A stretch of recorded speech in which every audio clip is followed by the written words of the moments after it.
ter o privilégio de ouvir a voz do Bruce hoje. Beleza, gravando. Então eu vou dividir tela aqui, gente. Espero que todas e todos aqui estejam bem. E vamos para cima da estatística. Aí, Só Camilo. para enquanto o Vander vai. Enquanto o Vander vai. Ah, desculpa, você vai falar? Não, você vai falar para você me dar um toque de novo, que eu não consigo ver nada, né? Então você me dá um toque aí caso o chat apareça, o Bruce mesmo diga algo, eu não vou conseguir ler. Aí para você, por favor, me passar. Ah, não, claro, isso com certeza. O que eu ia só falar é que a gente estava conversando, né? Como vai ficar na parte da ata e também na descrição do vídeo no YouTube as páginas, então, e a gente já sabe que a gente está usando uma bibliografia só, então não vão ter o número das páginas como tinha antes.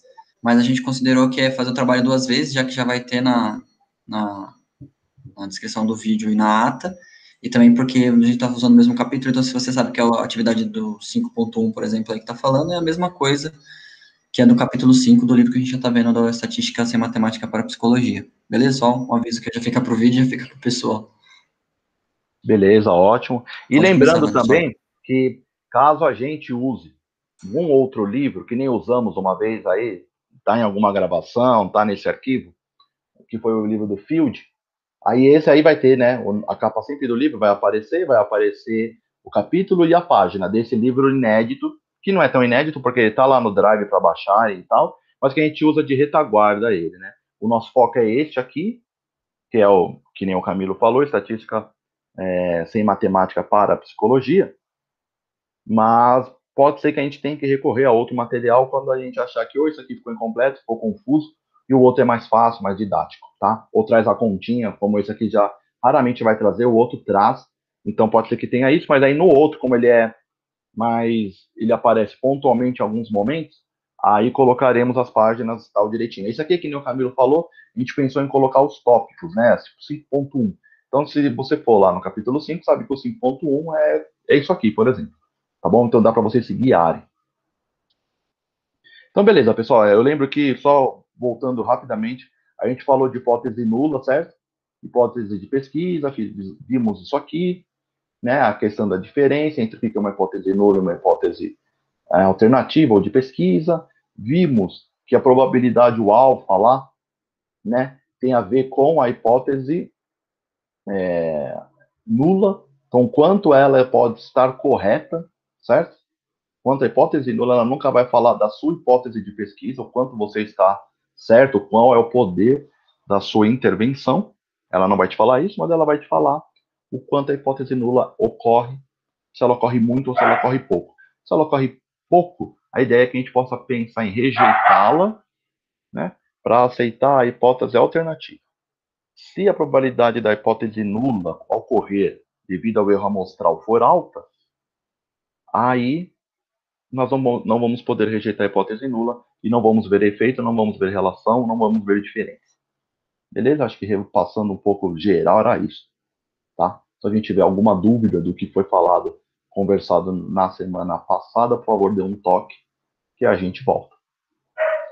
Então, ó, vamos lá. Aqui são algumas críticas que eu coloquei, porque assim, tudo bem, usamos lá o P quer dizer da hipótese nula, o quanto a hipótese nula pode ocorrer devido ao erro amostral, só que, lógico, como tudo, né, na ciência, assim, existe críticas, né? E esse autor Loftus, ele pontuou pelo menos duas críticas sobre essa probabilidade da hipótese nula. Eu separei para a gente só ter ciência disso, né? Porque como nada é perfeito, esse P, essa diferença aqui, esse alfa também não será. Então, para a gente ter ciência de que ele põe, para a gente já ter também visão do que estamos fazendo, até onde podemos ir. Então, ele coloca aqui, ó, um dos principais problemas detectados por Loftus está relacionado à hipótese nula. Quando estamos olhando para a diferença entre duas condições, temos de calcular a probabilidade de obter nossa diferença por acaso, desculpa, se a hipótese nula for verdadeira. Lembre que a hipótese nula declara que não existe diferença entre as duas condições. O problema com a hipótese nula é que, em poucos casos, em qualquer ciência, não existirão diferenças entre duas condições. Então, o que ele coloca aqui é: se você já vai testar dois momentos diferentes, dois grupos com intervenções diferentes, no fundo, ó, raramente você não vai achar uma diferença. Tá? Ele diz aqui que é isso. Quando você já quer comparar, pré-exercício físico, pós-exercício físico. Pré-intervenção com videogame, pós-intervenção com videogame. Pré-intervenção com música, pós-intervenção com música. Raramente as coisas não vão mudar, tá? É isso que ele quer dizer, que a hipótese nula aqui para Silóptos, em 91, tem um problema, porque ela aposta naquilo que menos é provável de acontecer. Então você já parte, meio que a sua diferença parece que já vai estar lá, né? Então isso é um viés. Então ele coloca assim, ó, é pouco usual encontrar duas coisas que não sejam, que sejam exatamente iguais, mesmo em física, e desta forma basear nosso julgamento probabilístico que tal hipótese nula pode ser seriamente enganoso, tá? Então o que ele fala aqui, ó, é pouco usual encontrar duas coisas que sejam exatamente iguais. Então sempre vai variar. Então isso que ele diz, que essa hipótese nula, na visão desse autor, ela já parte de um ponto que é, as coisas são iguais, as coisas não têm diferença, não têm relação. Só que como são coisas diferentes, ou momentos, pode ser até a mesma pessoa, mas com momentos diferentes, isso pode mostrar para nós que a hipótese nula, ela já parte de um ponto vantajoso para o pesquisador, porque raramente você não vai conseguir rejeitá-lo, tá? Então esse é um ponto. O outro ponto, ele destaca, né, Silóptos, destaca que, embora registremos com alguma confiança que encontramos uma genuína diferença entre nossas duas condições e relatemos o tamanho dessa diferença, os psicólogos normalmente dizem pouco sobre as médias das populações das duas condições. Então, no fundo, os psicólogos, né, porque o livro é de psicologia, então ele vai focar nessa área, mas isso dá para abranger em outras, eles não falam muito das médias, a diferença das médias, de forma até qualitativa. Eles colocam lá o valor de alfa, se deu significativo, deu e ponto. Só que as médias contam, porque pode dar significativo, e quando você vai ver a média, vamos supor que é milissegundos. Aí vocês podem ver que tem estudo que um grupo teve diferença do outro. Foi significativa a diferença. Aí quando você vai ver a média, é milissegundos, né? Quem foi mais rápido para responder. Quando você vai ver a média, foi assim, o grupo mais rápido respondeu em 230 milissegundos e o grupo mais lento respondeu em 300 milissegundos. A diferença é 70 milissegundos, que é algo impossível de pensar sobre isso. 70 milissegundos, imagine você fracionar um segundo em 1000 e a pessoa respondeu com diferença da outra de 70. É uma diferença que não dá para perceber na vida real como ela é, né? Só que se você ver as médias, você vai falar, beleza, teve diferença, mas foi pequena.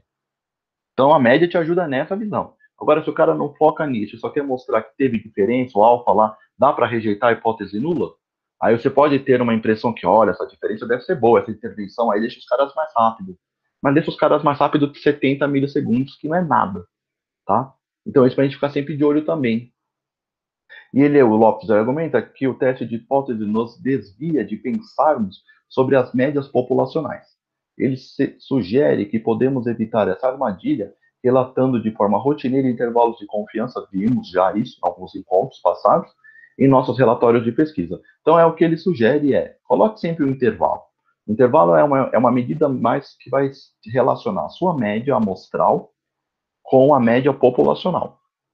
A diferença entre grupos e o P e a diferença aqui não vai falar nada da população, só vai falar de um grupo de uma amostra que você avaliou e o outro grupo da sua mesma amostra, o outro grupo que você comparou.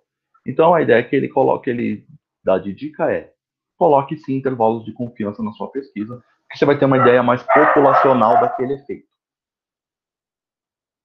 Beleza, aí tem o tal nível de significância, tá? Porque aí existe o tal nível.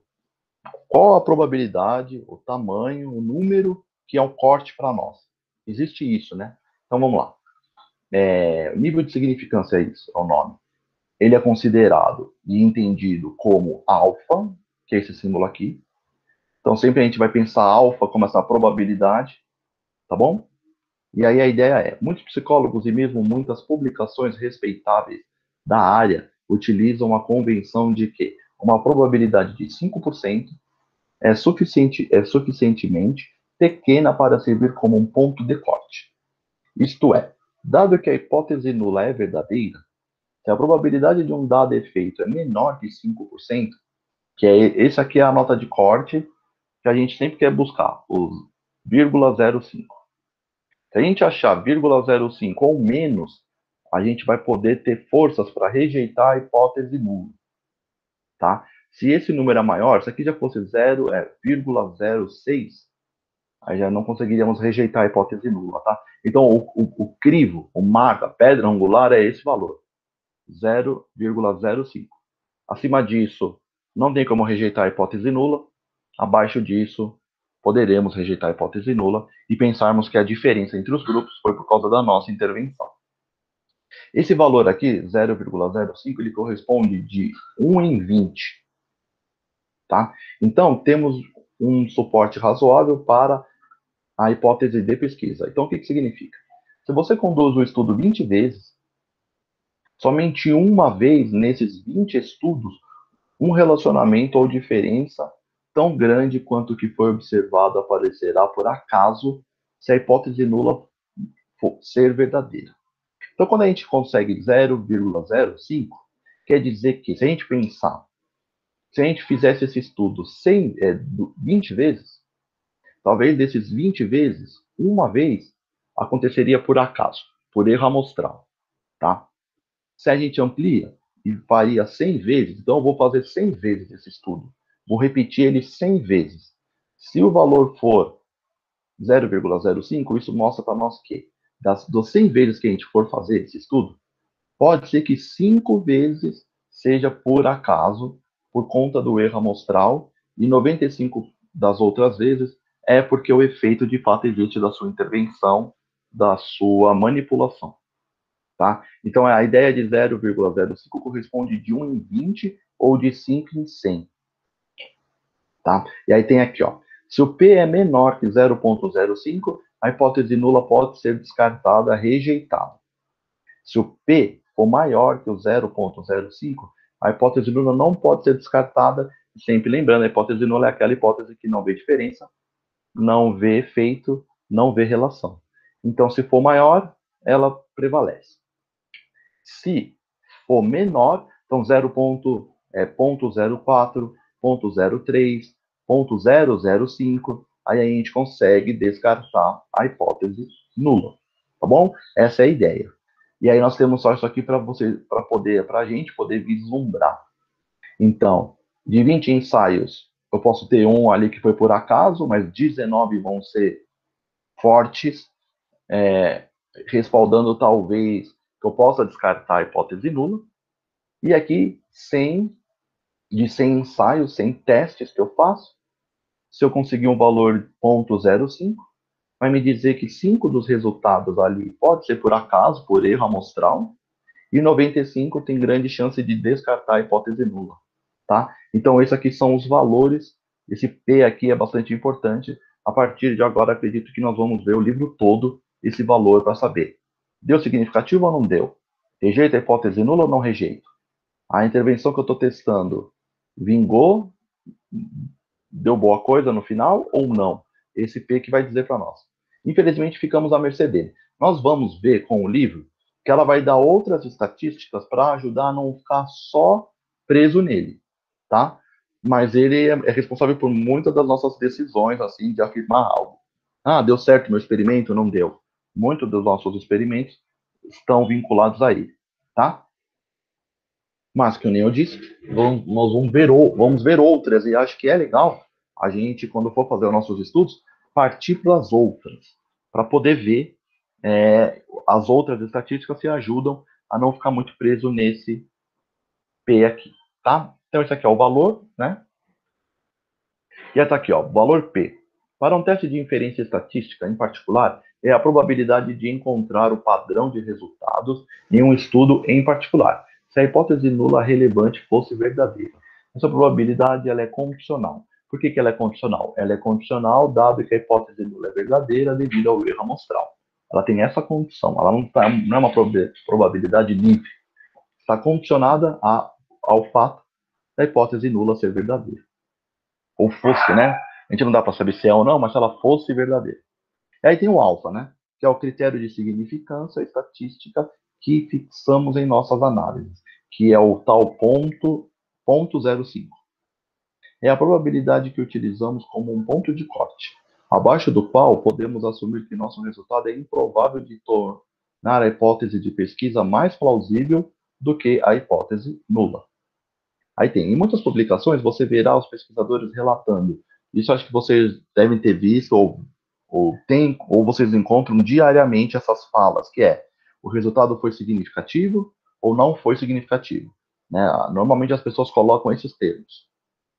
Então, supondo que a hipótese nula seja verdadeira e que a probabilidade de obter um efeito devido ao erro amostral seja menor que 5%, então o achado é dito significativo. Tá? Se a probabilidade for maior que os 5%, por exemplo, 0,06, ou até, para ver mais extremo ainda, 0,051, isso já é ruim. O 0,051 é ruim. 0,05 ou 50, né, mas 0,05, beleza, vocês bateu na trave. 0,051 já deu ruim, tá? Então, se a probabilidade for maior que 5%, o achado é dito não significativo. Então, agora, quando vocês lerem nos papers aí que vocês estão indo atrás, vocês já vão saber. Quando o cara fala lá, autor, o autor diz, tal efeito aqui é significativo, entendo que agora o que ele está falando é que o valor é menor que esse 0,05, né? E que isso faz com que ele tenha forças para rejeitar a hipótese nula, considerando o erro amostral. É isso que ele quer dizer com significativo, tá? Essa forma de pensar sobre análise tem, no entanto, despertado uma boa dose de críticas nos últimos anos pelas razões discutidas anteriormente, que eram aquelas questões do Loftus, de você sempre ter uma hipótese nula não mostrando diferenças, mas é difícil você não ver diferenças, isso é o ponto 1. E o outro ponto é que você foge das médias populacionais e fica só na média amostral, e aí com os intervalos de confiança você resolve um pouco isso também. Aí tá aqui, ó. Recomendamos que você utilize, isso aí é o livro falando, o nível de 5%, tá? Todo mundo usa, tá, gente? Então, até em outras ciências, raramente alguém muda esse valor, mas normalmente usa os 0,05. É um crivo para várias outras ciências. Não só na psicologia, mas... Sim. Eu só ia acrescentar que, desculpa, que eu achei que você tinha terminado o raciocínio porque deu um delay Não, na manda bala. internet. Só ia acrescentar que, aos poucos que usam 99 ao invés de 95, normalmente são ciências ligadas à farmacologia, alguma coisa assim, porque você precisa de uma precisão extremamente alta, porque a consequência são efeitos adversos e coisas do tipo.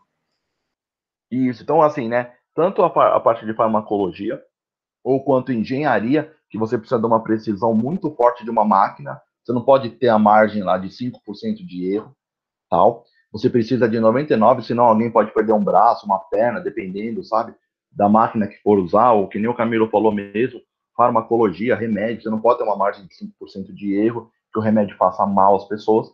Então, essas áreas, por exemplo, eles vão mudar. E aí, vai, além de valer 0,05, vai ser 0,01. Ou tem áreas que ainda é 0,001. Eles querem uma certeza quase absoluta. Nós, ciências comportamentais, digamos, a neurociência biológica mais experimental, ou até áreas assim, cognitivas mesmo, lógico, o 0,05 é o que nós mais vamos ver e usar, né? Então, é um guia lá, ó, para o que tem sido visto tradicionalmente como uma probabilidade aceitável das suas descobertas devido ao erro amostral. Deste modo, se você encontrar um valor P que seja bem menor do que 5%, terá uma confiança razoável de que este resultado suporta a sua hipótese de pesquisa. Entretanto, você deve relatar o valor P encontrado e avaliar os resultados em termos. Tamanho de efeito é o que nós vamos ver, capítulo 8 aí, né, no livro. Isso é uma que eu estava falando no slide anterior, que assim, não apresentar somente o P, né? Outras estatísticas também. Uma delas é esse tamanho de efeito. Agora, nós vamos ver, eu lembro que há muitos anos atrás, quando eu li esse livro, tem uma passagem que tem autores que defendem que elimina o P, nem usa mais, usa o tamanho de efeito. Vocês vão entender o que é. Né? Aí o nome já diz, né? É o tamanho do efeito da sua pesquisa. Se é um efeito grande ou se é um efeito pequeno. Você pode ter um P menor que 0,05, mas um tamanho de efeito pequeno. Então, isso não vai ajudar muito. Se você tiver um tamanho de efeito grande, e nós vamos ver que tem ranking, tem números que vai de 0 a 1, né? Tem vários tamanhos de efeito, porque tem tamanho de efeito para um tipo de desenho, outro tamanho de efeito para outro tipo de desenho, você tem que depois saber qual tamanho de efeito usar para a sua pesquisa. Então, hoje em dia, acho que não existe uma publicação que não traga tamanho de efeito, tá? Então, a gente vai abordar isso no capítulo 8, vamos aprender isso. E o diagrama de barra de erro é aquilo que vimos no capítulo anterior, aprendemos no capítulo anterior, o livro ensinou nós, até como fazer no SPSS, dá para fazer em outros programas também, que é a ideia do barra de erro é a gente poder pôr a média e aqueles intervalos que seriam os intervalos de confiança. E aí a gente teria um dado mais populacional. Aí passando, tem a lá, significância estatística. Aí vem umas frases, quer ver? Ó, como sugerido anteriormente, quando ler um artigo de uma revista de psicologia ou ouvir um psicólogo eminente ou não tão eminente descrevendo suas pesquisas, você vai ouvir com frequência a palavra significativo, tá? Psicólogos dizem coisas como, aí vem lá, alunos do último ano que fizeram estágio obtiveram notas significativamente mais altas no seu último ano. Frase 2. O grupo com transtorno de pânico apresentou, de fato, dificuldades de processamento emocional mais significativas do que o grupo controle. Então, a gente vê isso muito nos artigos que a gente lê. Se um grupo foi mais significativo que o outro, teve uma diferença significativa com a outra, tá? Agora, já sabemos, o livro ensinou a gente, que essa diferença significativa é o famoso ponto 0,5. Aí, o livro fala para nós, ó, o que queremos dizer com tais tipos de declarações? Na linguagem diária, interpretamos a palavra significativo como sendo considerável, crítico ou importante, tá? Então, quando você vê significativo, quer dizer que foi algo considerável, então, uma diferença considerável, crítica ou relevante, importante para o ponto. Aí tá. Estão meramente dizendo que o que eles encontraram foi estatisticamente significativo. Significância estatística é diferente de significância psicológica, eles colocam essa diferença. A importância psicológica do achado estará relacionada com a questão da pesquisa e as bases teóricas de tal pesquisa. Então, o que eu queria pôr para vocês é, a gente está vendo bastante estatística, o livro é só sobre isso, mas tudo vai fundamentar a estatística, o P.05, o intervalo de confiança, tudo vai ter respaldo ou não com a base teórica que temos, tá? Com os artigos que lemos, com o modelo que estamos usando. Isso vai ser ainda é o mais forte da pesquisa. A estatística só vai trazer ali uma maneira de você demonstrar que de fato a sua intervenção deu certo, que a relação que você queria ver existe e que teve diferença entre grupos, tá? É isso que ela vai fazer. Mas isso vai estar totalmente suportado pela base teórica, tá? Então a teoria nunca vai poder ficar longe. Nós vamos ter que abraçá-la sempre, estar com ela sempre, que ela que vai dar o alicerce da gente poder afirmar ou propor algo ou não, tá? Então não adianta só pensar na estatística, vamos sempre ter que pensar na base teórica também. E a base teórica é mais importante que a estatística. Um dos principais problemas com o valor P está relacionado com o tamanho da amostra. A gente já ouviu isso, o livro fala direto essa questão do tamanho da amostra. Por valor P também tem problema. Se um estudo tiver um grande número de participantes, ele poderá fornecer uma significância estatística por meio de um efeito muito pequeno. Tá? Então, aquilo que eu falei do tamanho de efeito. A gente pode ver em uma amostra muito grande que tem uma diferença significativa, né? Há uma estatística significativa mostrando diferença, mas o tamanho do efeito é pequeno. E aí isso faz a gente interpretar esse achado, tá? Então, por isso que eu falei que a gente vai ter que aumentar nosso repertório de reportar se algo é significativo ou tem diferença ou não. Aí vem aqui, ó, por que registrar o valor P? Então aqui, gente, é um ponto de discussão, tá? Que na verdade no fundo eu nem coloquei aqui para a gente poder ler e falar, coloquei só aqui nessa apresentação para marcar para vocês lerem por que, que é legal e por que, que tem que registrar esse valor. Então, coloquei aqui mais como um ponto, uma reflexão, para vocês poderem abrir o livro lá e lerem esse quadro. Né? Ele está no capítulo 5, logo depois dessas passagens que eu falei aqui. Tá, ó, ele está no 5.5, e aí está lá, por que registrar o valor P? Coloquei aqui como sugestão para vocês lerem, né? Por que, que vocês devem relatar ou não esse valor.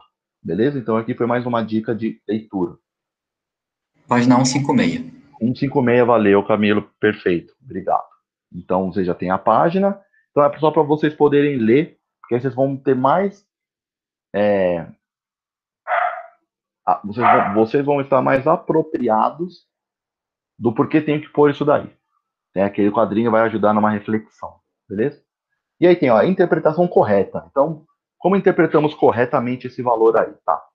Aí tem toda essa passagem aí, mas o que eu marquei de vermelho é ó, que o valor P é aquilo que eu já tinha falado em algumas passagens anteriores, que esse valor aí, esse alfa, o valor P, ele está condicionado à hipótese nula ser verdadeira. Então é uma hipótese condicionada, né? Porque ela não é uma hipótese livre ali. Ela tem uma condição, caso a hipótese nula seja verdadeira, né? E aí tem várias discussões sobre isso também, né? Mas é isso a ideia, então, que é o valor P ele está condicionado, é condicional sobre a hipótese nula ser verdadeira. Lembrando que a hipótese nula é aquela que não tem efeito, não tem relação, não tem diferença. Aí tem, vamos lá, peguei alguns tópicos aqui, ó. Aí tem esse pesquisador, em 51, ele forneceu uma boa discussão do problema associado com a interpretação errônea dos fundamentos do teste de hipótese. Então, qual é o erro que a gente percebe? Então, tá lá. Muitos estudantes sem experiência em estatística, e mesmo aqueles com alguma experiência, equiparam o nível de significância com o tamanho verdadeiro do efeito experimental, tá? Então, muitos entendem que, se deu 0,5, tá, ou se deu 001, ou se deu 0001, nossa, olha como a minha intervenção é forte, né? Olha como deu certo o que eu fiz.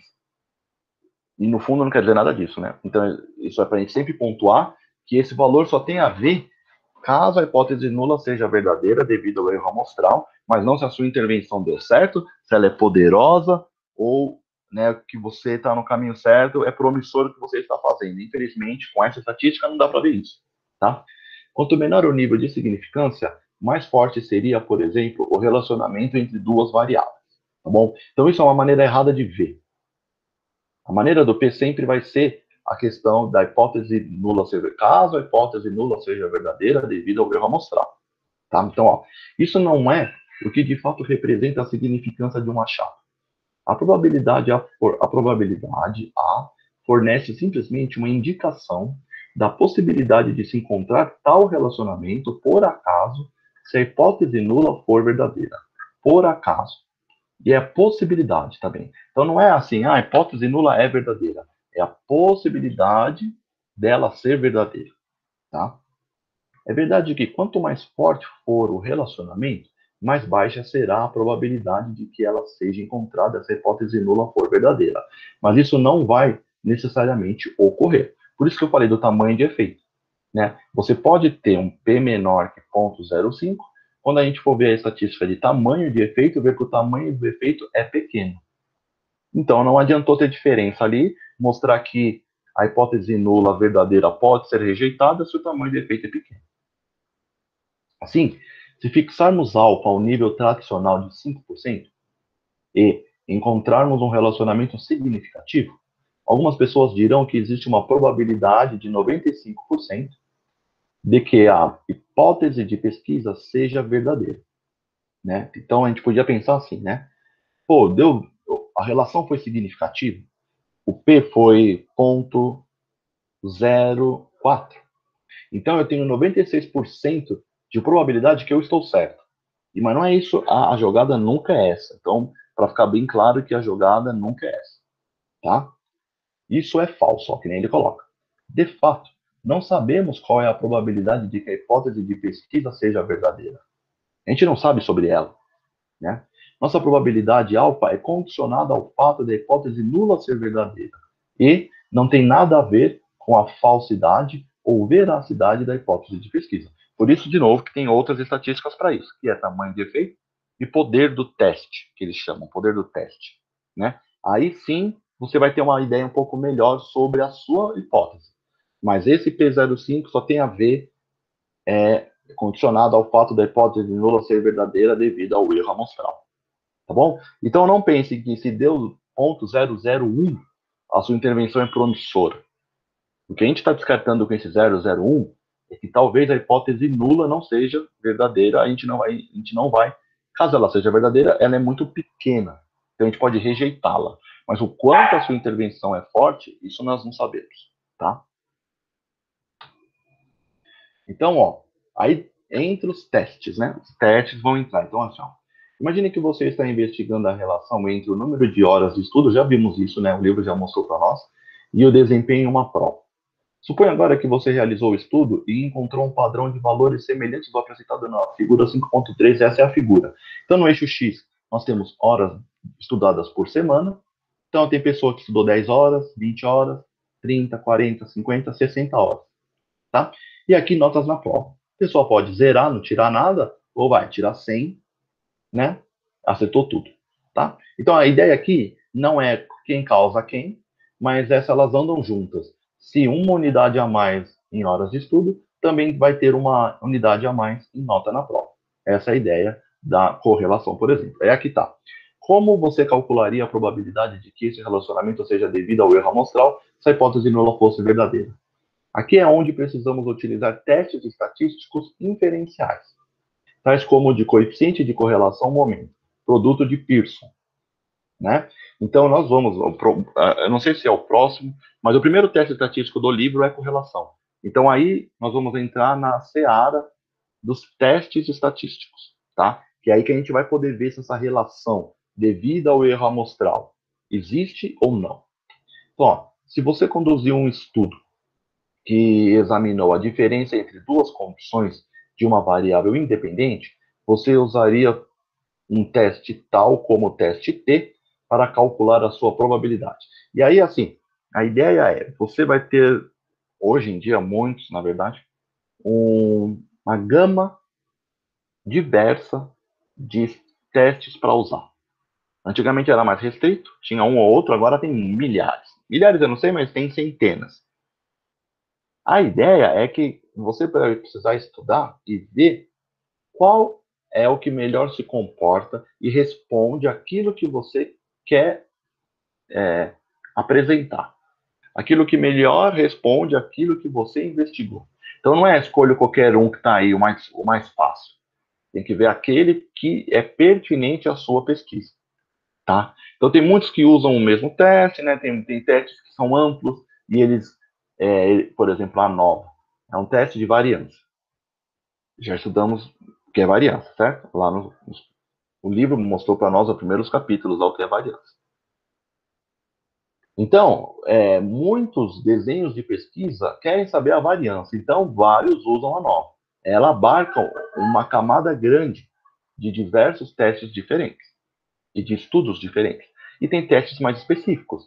De correlação, por exemplo, vai mostrar para nós a relação de uma variável independente com outra independente, né? Não quem causa quem, mas se elas andam para o mesmo caminho ou não. E aí tem aqui, vamos lá. E o que os testes fazem, né, gente? Aí por isso que o livro passou todo aquele ensinamento dos valores Z. Porque os testes meio que usam aquele valor Z para poder fazer suas inferências. Então, ó, quando olhamos para um relacionamento entre duas variáveis, por exemplo, horas estudando e resultado em uma prova, somos capazes de calcular uma medida do tamanho ou força do relacionamento. Uma vez que se tenha uma medida da força de um relacionamento, precisamos encontrar a probabilidade de achar um relacionamento de tal intensidade devido unicamente ao erro amostral, tá? Para calcular essa probabilidade, fazemos uso das distribuições de probabilidade que foram introduzidas lá no capítulo 4. Foi dito anteriormente que a probabilidade de se obter qualquer valor de uma distribuição é conhecida. Por exemplo, a probabilidade de se obter um valor Z de 1,8, 1,80 ou maior é de somente 3,8%. E aonde a gente acha isso daí, esse 3,8%, é naquelas tabelas no fim do livro, tá? Que aí a gente consegue ver o que está abaixo de 1,80 e o que está acima de 1,80. Ele tem as colunas dizendo isso, o que está abaixo e o que está acima, tá? Então temos aqui a distribuição normal, né? E a gente consegue ver aqui, ó, valores nos extremos de uma distribuição possuem baixa probabilidade de ocorrência. Então, o valor aqui em cinza do 2 em diante e o valor em cinza do 2 para trás, a probabilidade de encontrar alguém aqui, né, é pequena. Então, ó, quando utilizamos distribuições contínuas de probabilidade, a área sob a curva representa a probabilidade. Então, essa área aqui representa a probabilidade. A área sob a curva, embaixo da curva, cinza, por exemplo, né? Isso aqui seria a área sob a curva, é tudo que está embaixo dessa curva de... Aí tem vários nomes, né? Curva de sino, U ao contrário e tal. Quanto maior a área acima de um valor positivo, maior será a probabilidade de obter valores iguais ou superiores a ele. Tá?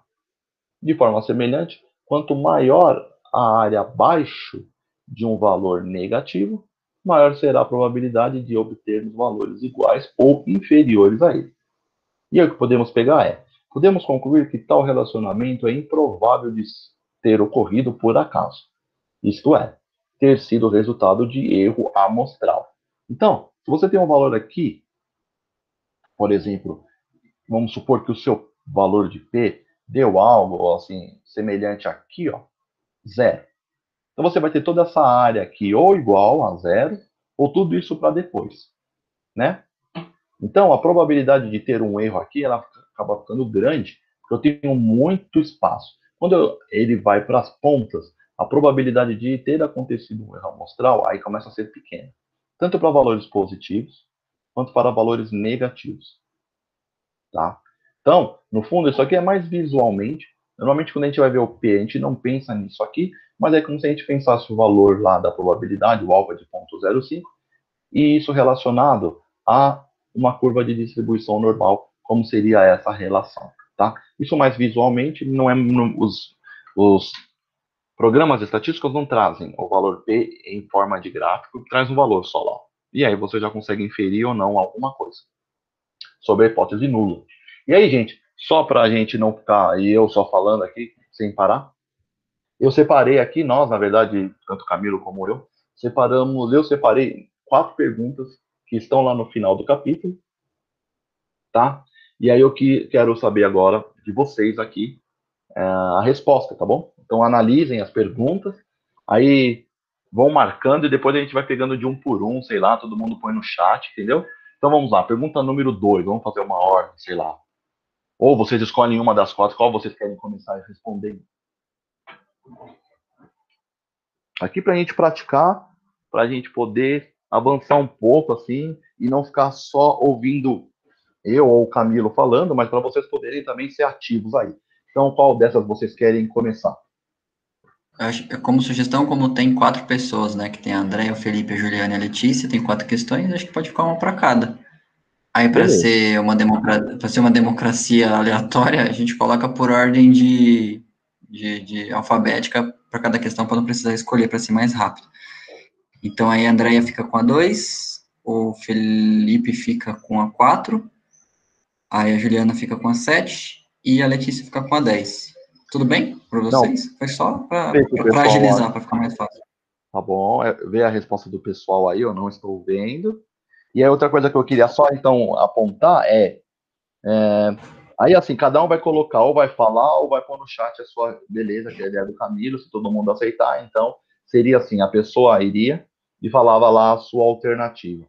Se tiver alguém que acha diferente, acho que vale a pena também essa pessoa pôr a sua visão, para a gente contrastar, entendeu? Então, vamos supor que a 2 vai ser de quem mesmo? Que o Camilo fez aí a Andréia. Andréia. Então, a Andréia coloca lá, para mim é tal. Beleza. Aí o que eu acho que seria legal era a gente poder ver se alguém pensa diferente, entendeu? Beleza. A Andrea falou ok, que ela falou que faz.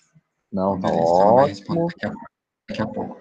Lembrando que a ideia não é ser nada professoral, né? É Não, que simplesmente é para poder isso. aumentar a concentração de conteúdo para ir fixando, né? Que, sem praticar não fixa muita coisa. Isso. A ideia não é mesmo nada dessa de certo, errado. Não, é só para praticar mesmo. Para a gente poder praticar, para vocês poderem ver se, pô, fazer parte essa tarde aqui conosco, tal, essas conversas, tá tendo frutos, né? Assim, acho que também para ativar os neurônios. Vocês é até melhor do que eu para falar isso. Tá, então A2, né? A2 seria André. Então, gente, vamos lá. Então, vai ser por ordem mesmo. O Felipe já respondeu a dele, vamos, Então, a dele vamos lá. qual que é? É a 4? É a 4. Tá. Você acha legal ler o enunciado? Acho que não precisa, né? Já tá na tela. Não, acho que não precisa ler, não. Acho que só precisa falar o que ele respondeu.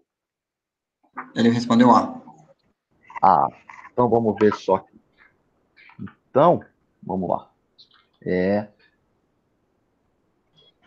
A dele é a 4, isso? Uhum. Ó, se você prevê que duas variáveis A e B estão relacionadas, qual é a hipótese nula? Então vamos lá. Ele respondeu A.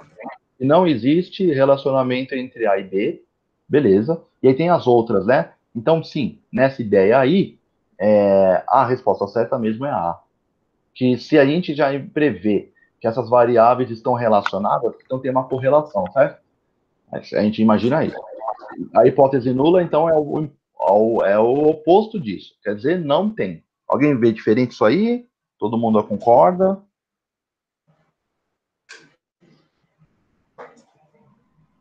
Alguém acha que é diferente isso aí? Ninguém falou nada por enquanto, então. Pessoal, eu tô tentando entender, tá? Por isso que eu tô aqui muda. Eu acho que é isso aí. Tá bom, é por isso que eu falei pra gente ir devagarinho, porque vocês já vão Assim, respondendo, porque as outras eu não tô falando vão muito. pensando. Eu peço desculpa até por estar tão muda, mas assim, eu saí um pouquinho, voltei agora.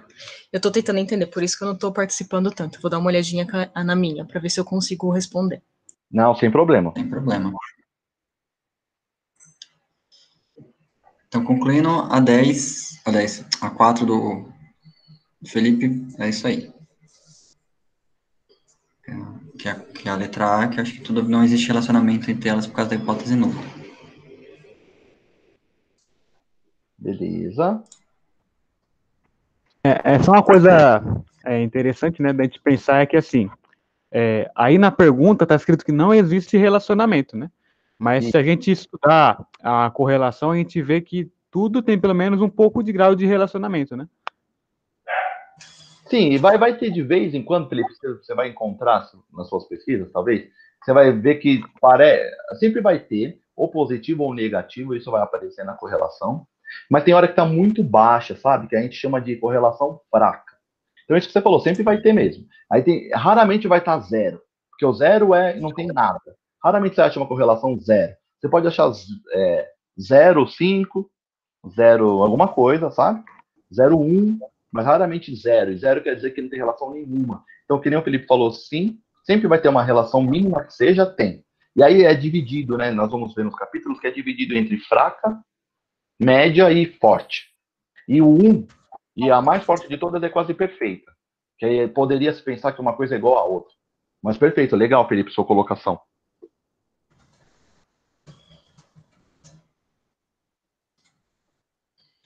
Aí a próxima. Bom, vou responder pela ordem das respostas, né? Então, o Felipe falou, e depois a Letícia falou que ela acha que é a 10, que a 10 é a letra C. Ela falou que não conseguiu ler tudo do capítulo, então ela ficou em dúvida entre a C e a A, mas ela chutou a letra C.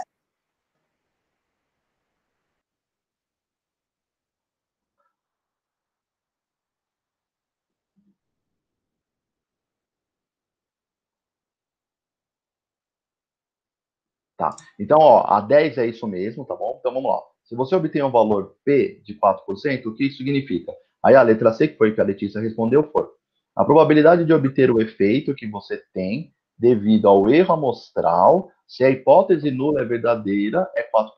Então, é isso que a gente falou, acho que hoje o A tempo Letícia todo, mudou a né? resposta dela para a Letícia mudou a resposta dela para B, desculpa, ela mudou aqui para baixo, mas tudo A bem. probabilidade de que a hipótese nula seja falsa. Tá? No fundo é assim, ó, o P, sem esse valor de P, gente, não é dela ser falsa. Você lembra? Porque a hipótese nula, no fundo, ela sempre vai ser verdadeira. A gente quer saber quanto ela é verdadeira. Ou ela é pouquinho, ou ela é muito. No caso, então, ela é verdadeira, só que ela é verdadeira a 4%, né? Então, se a gente pensar 4%, seria aquele 0,04. E aí, a gente poderia até rejeitá-la, né? Naquela ideia, sabe? Uhum. Não sei se ficou claro, mas acho que um pouco dessa ideia do 4% é isso. Porque a ideia dela ser falsa, a gente nunca vai conseguir falsear a hipótese nula 100%, meio que falar, não, ela não existe, tá? Sim, eu entendi agora. Ficou mais claro. Obrigada. Que é isso. Não, você tá ajudando, gente, acho que essa é a ideia. A ideia aqui não quer pressionar, expor ninguém, tá? Se também for uma prática que vocês acharem que não é boa, beleza, a gente não faz mais. Mas a gente pensou nisso como uma forma mesmo de fazer o raciocínio, né? Porque senão fica o Camilo falando, eu não sei até onde isso vai, né? Quanto isso é poderoso, é bom. Gente, eu não sei se tá certo. Mas eu colocaria C também, não sei. Qual é a sua? É a 2. Qual a base ou a lógica dos testes estatísticos inferenciais? Você colocaria qual? A e a B. Para Tá. determinar as duas. Ixi, não sei. Tá bom, mas vamos lá. Se você tivesse num vestibular, você teria que escolher uma delas, né?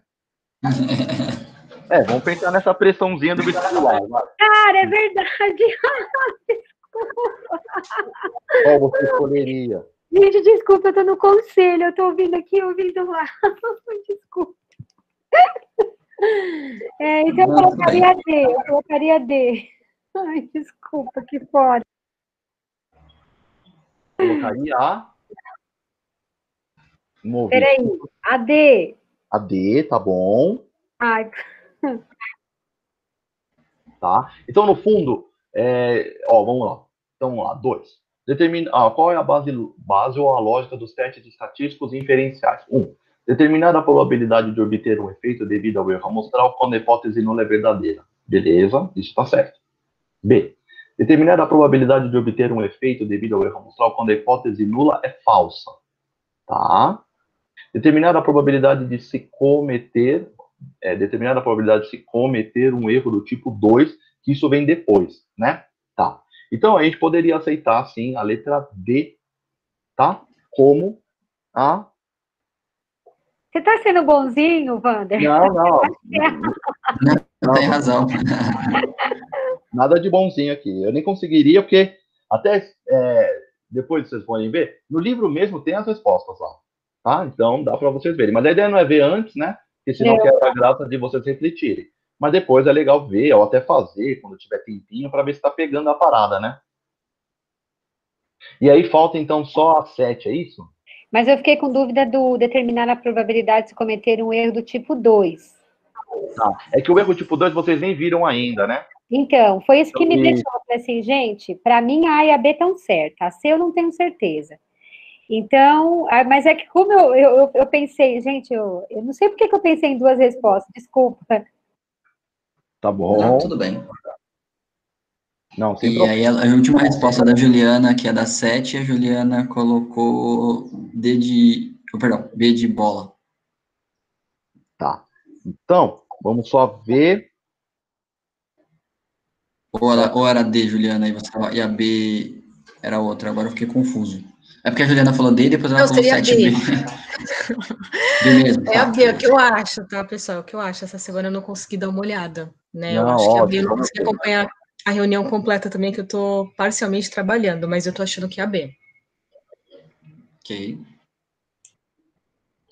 Então aqui a probabilidade de que um efeito surja devido ao erro amostral, dado que a hipótese nula é verdadeira, é representado por, tá. Aí nós temos aqui, então, desprezível, o beta, o alfa,